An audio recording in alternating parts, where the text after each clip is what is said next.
Baik, terima kasih saudara ahli. Saya mau bertanya kepada saudara ahli psikologi forensik mengenai apa yang tadi saudara ahli jelaskan tentang Milgram ya. Pertama-tama mengenai masalah kepatuhan seseorang untuk melakukan perbuatan jahat atau buruk tergantung sosok pemberi perintah, punya otoritas atau tidak. Dalam hal ini pemberi perintah berpangkat Irjen Pol, penerima perintah berpangkat Barada, sekitar 18 beda level kepangkatan mereka. Yang kedua, busana yang dipakai oleh pemberi perintah berpakaian polisi, baju dinas. Yang ketiga, perintah itu diberikan secara otoritatif di tempat kerjanya penerima perintah. Keempat, apakah berada di ruang sama? Mereka berada di ruangan yang sama dalam jarak yang cukup dekat. Tergantung lisan, cara menyampaikan perintah. Nomor 5, jelas sekali dalam peristiwa ini, saudara FS mengatakan, woi kau tembak cepat, cepat kau tembak. Ada semacam tekanan yang kuat kepada si penerima perintah. Jika melihat semua kategori yang ahli jelaskan tadi, menurut hemat kami memenuhi unsur-unsur yang ini semua.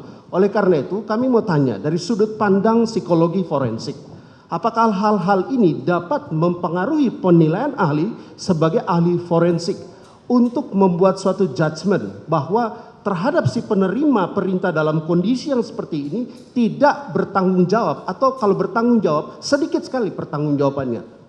Silakan. Saudara penasihat hukum ini meminta saya untuk membuat judgement ya? Membuat judgement. Okay. Secara psikologi forensik. Ya, izin majelis, jadi saya membuat judgement itu.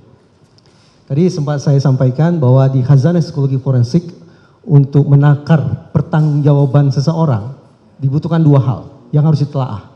Pertama, ini disilakan sebagai cognitive competence, yaitu capacity for understanding, yaitu seberapa jauh kapasitas untuk memahami perbuatan yang dia lakukan.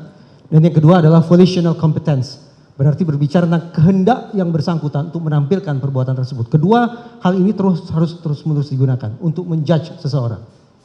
Nah, secara meso tadi sudah saya sampaikan bahwa interaksi antara Richard Eliezer dan Verdi Sambo harus dipahami secara spesifik, harus dipahami secara konkret. Saya tidak tahu spesifik atau konkretnya seperti apa relasi mereka pada saat itu. Di ruangan itu saya tidak tahu. Tapi yang jelas saya sampaikan tadi beberapa temuan Milgram yang barangkali relevan untuk juga dicermati, dikaji dalam persidangan ini.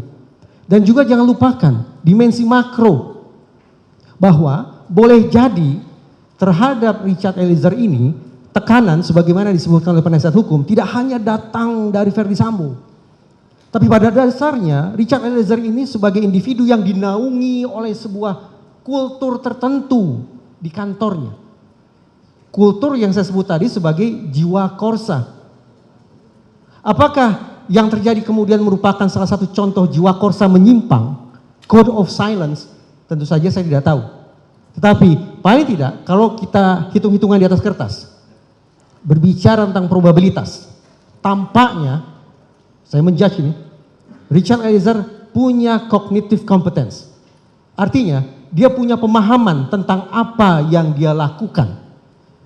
Namun boleh jadi ada persoalan serius terkait dengan volitional competence, yaitu terkait dengan seberapa jauh sesungguhnya kehendak Richard Eliezer untuk melakukan perbuatan jahat tersebut.